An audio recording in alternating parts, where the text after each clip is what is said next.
The desire to mimic, assimilate, and to be accepted is intrinsic in humans as means to survival. However, it is certainly not an easy task to accomplish. More and more Russians are heading to London in search of a better life. Many think of them as loud, arrogant, and, above all, ridiculously rich. But do the Russian Londoners actually fit into this collective image? Do some of them try to assimilate and change their funny accents? Will they ever go back to where they came from? How do they see the British? Can money guarantee membership of Britain's best gentlemen clubs? And what's the magic key to Great Britain's crème de la crème? Finally, is the game worth the candle? This is what we are going to explore. Interviewing the entire Russian population of London was impossible due to time restrictions, but we did find some fine specimens to represent their nation. A student, a billionaire, a lifestyle consultant, and 2 kids too smart for their age. Our first stop is Quintessentially Lifestyle, a global concierge company located in a sleek townhouse at the heart of Marylebone. We are ready to discover what it takes to fit in when you're rich. Alyona, a lifestyle consultant and expert in Russia, gives us some insights into her job. So we look after Russians, and we offer them 24-hour days, 7 days a week, Russian language support with whatever they need, basically. We offer lifestyle management. Many people who come here, they would like to assimilate, but they would like to assimilate in a way that they would like to relate to culture, they would like to share, celebrate their festives, they would like to send their children to British schools. I really haven't come across to people hiding their accents, to be totally honest. But there are exceptions. Natalia, a university student, started taking lessons with a voice coach when she first came to England to study in a drama school.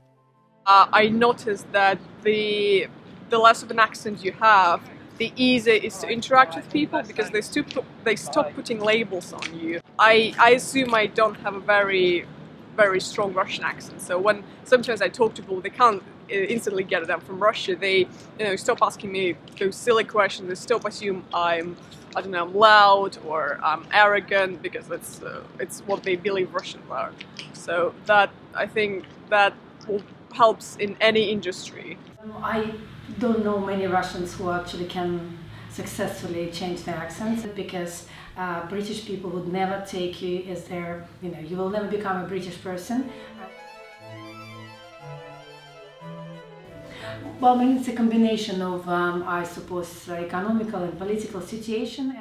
The country is very stable and the economy is stable. So it's easy, it's accessible, it's stable, safe. Yevgeny, one of the most eccentric Russian businessmen, according to Forbes, has a strong opinion on the way things work here in Britain and remains faithful to his habits. I mostly deal with Russians. I only deal with the British when I have to. What's the point of tearing yourself apart? Living is easy, traveling is easy, working is easy, but making money is hard. There are all these taxes, lawyers you have to go through, endless bureaucratic procedures, as if your average age is 250 years instead of 80-something. Shallow renovation, shallow audit, shallow medicine. Everything is shallow. Everything is very bureaucratic. Everything is very long. Plumbers don't know how to fix taps. Doctors don't know how to fix kids.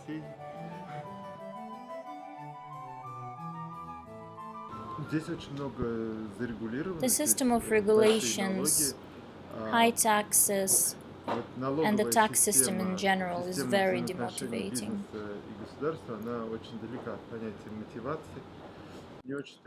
That's why people are reluctant to demonstrate their wealth.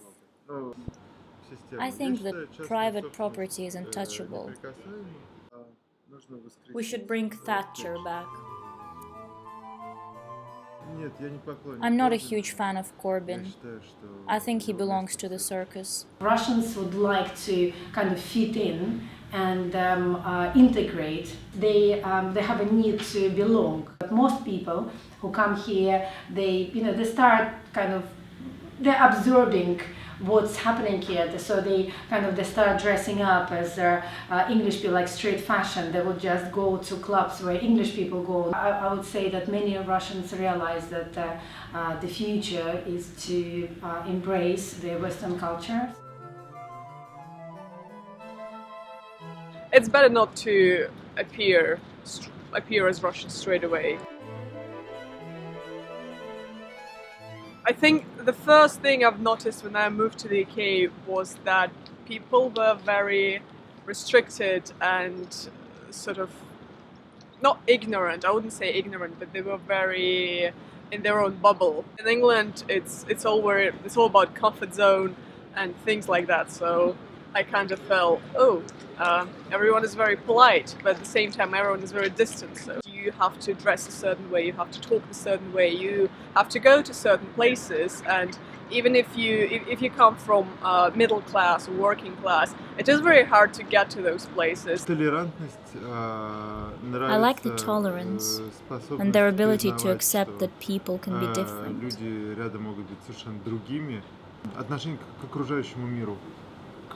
I like their attitude towards environment and nature. There is a basic understanding of human rights.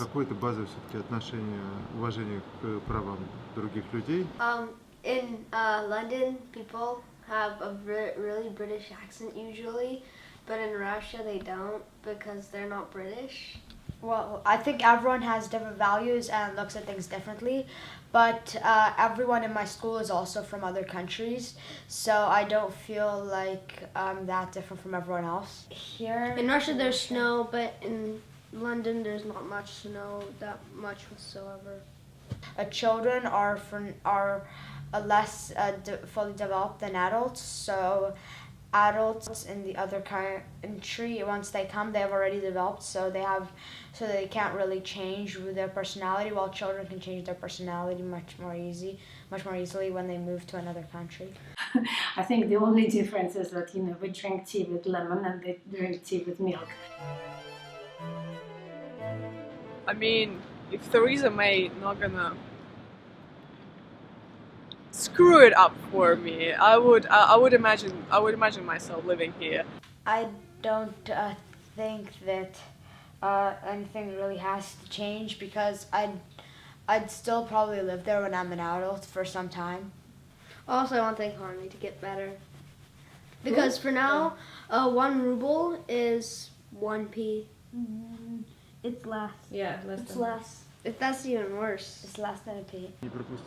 I don't want to miss the moment of potential revolution in Russia, so I can return home.